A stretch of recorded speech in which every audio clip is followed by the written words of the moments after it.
번 연속으로 들려서 그때는 뭐 그 소리가 그렇게 크지 않아서 대수롭지 않게 넘겼는데 세 번째 폭발음이 상당히 크게 들리면서 그 바닥에 이렇게 진동이 생기고 울리는 느낌이 들어서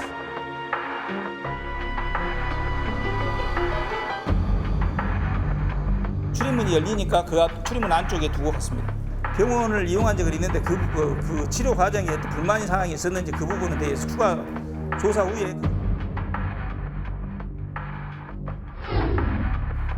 자, 어떤 한 치과에 폭발물 테러가 났습니다. 뭔가 택배 상자에 담겨있는데 이게 폭발한 거예요. 그런데 그 폭발을 누군가 일부러 한 거잖아요.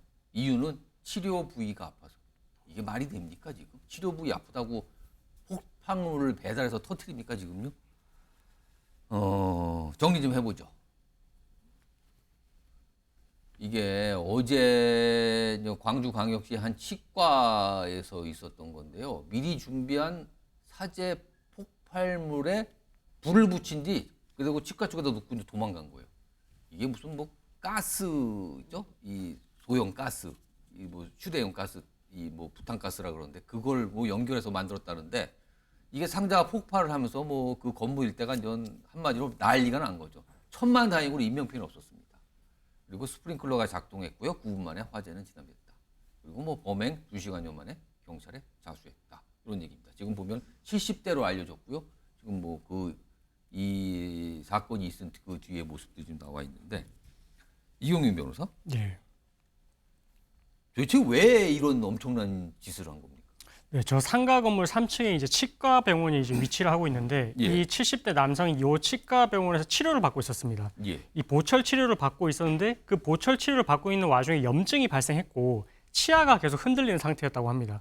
그래서 이 부분에 대해서 치과 측이 이제 어쨌든 좀 뭐 치료를 해달라고 요청을 했고 그래서 재수술을 하기로도 이제 예정이 되어 있었는데 예. 그날은 이제 병원에 오질 않았고요. 그 다음날 바로 어제 이제 치과에 와서 이렇게 이제 택배 상자를 두고 불을 붙이고 이제 갔는데 그래서 이렇게 폭발물이 발생했던. 그래서 이제 어떻게 보면 치료에 이렇게 불만을 삼고 이런 일까지 벌인 것으로 지금 추정이 됩니다. 아니 그 치료에 불만을 가질 수는 있어요. 뭐 화가 날 수도 있죠. 이거 치료 받았는데 제대로 안 된 거니까 화가 나고 또 받아야 되고 불편하고. 근데 그거와 저렇게 폭발물을 그 치과에 보내는 게 이게 비례합니까 지금? 그렇죠. 상황이? 그렇죠. 이게 뭐 지금 뭐 95명이 좀 대피를 했다라고 하는데 정말로 만약에 뭐 스프링클러가 작동을 하지 않고 당시에 뭐 이런 예방 조치가 없었다라고 하면 더 큰 피해로까지 발생을 할 수 있었던 상황이라서 어쨌든 뭐 범행 경위에 대해서는 이제 조사를 추가적으로 해봐야 되는데 어제 당시까지만 해도 술을 많이 마신 상태에서 이런 일을 저질렀거든요.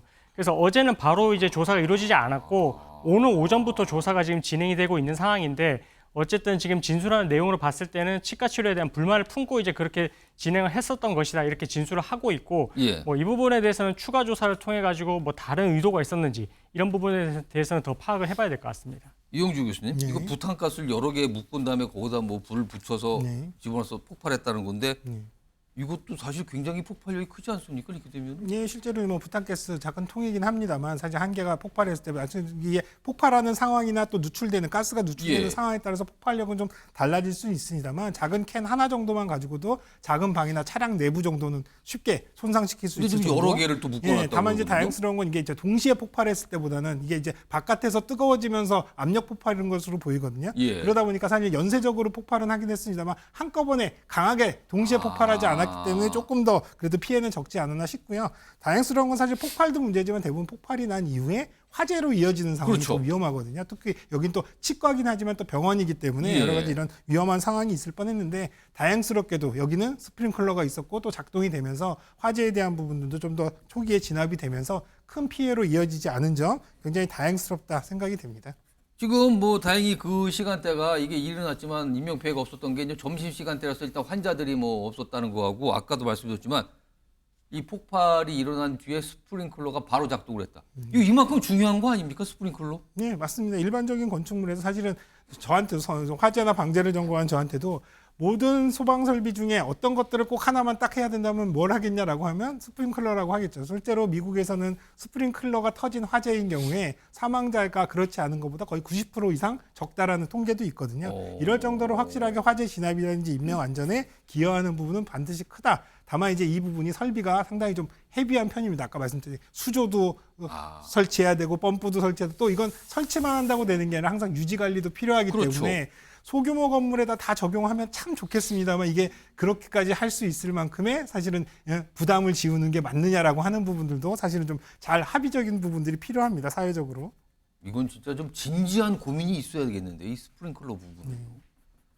이용윤 변호사, 아까 말씀하시기를 이 70대 이를 저지른 이 70대가 술을 마신 상태에서 지금 범행을 한 걸로 보인다. 그리고 또 2시간 만에 자수를 했다. 이 두 가지 상황이 향후 처벌에 어떻게 영향을 줄 것 같습니까, 각각?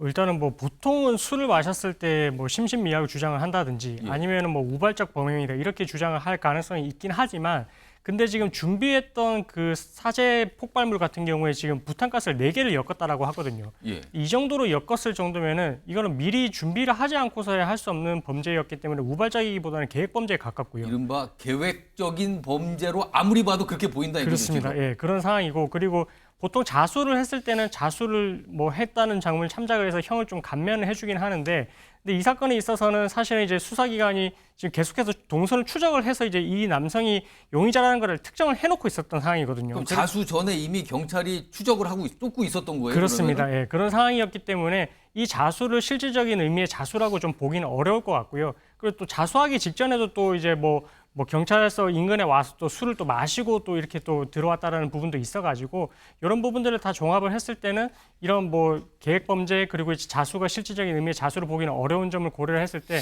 뭐 형량에 있어서는 좀 높은 형량이 예상이 되고 무엇보다 지금 구속영장을 신청할 예정이라서 예. 구속영장까지 발부가 된다면 뭐 일단은 그 부분에 대해서는 추가적으로 엄중하게 보고 조사를 또 이어갈 것 같습니다. 이른바 음주 상태라서 심신미약이다 이거를 주장할 여지는 없다는 겁니까 그러면? 그렇습니다. 심신미약에 대해서도 이제는 좀 엄격하게 보고 있고요.